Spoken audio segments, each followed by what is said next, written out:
Canucul cel bătrân din poartă, un câine negru într-una latră, îl apără pe al său stăpân când dă buznă un străin. Sucind capul spre fântână, el codița o învârtea, lângă ea ședea bătrână, la drum cu jale se uita. Copiii săi îi aștepta, ei sunt de mult plecați de acasă, în lumea mare au plecat. După bani, după avere, doar de mine au uitat.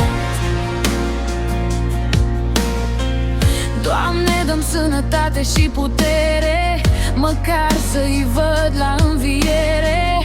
La Crăciun i-am așteptat, dar ei se vede că au uitat că mama a rămas în sat.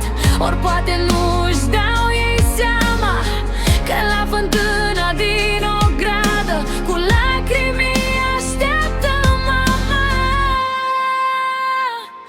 A trecut păstor cel mare, învierea a venit, sărbătoarea așteptată, la toată lumea bucurie.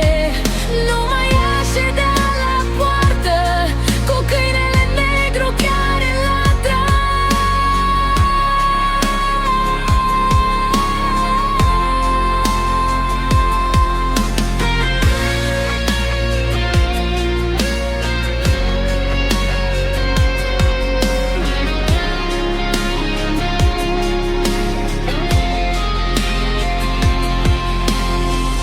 Numai ea ședea la poartă,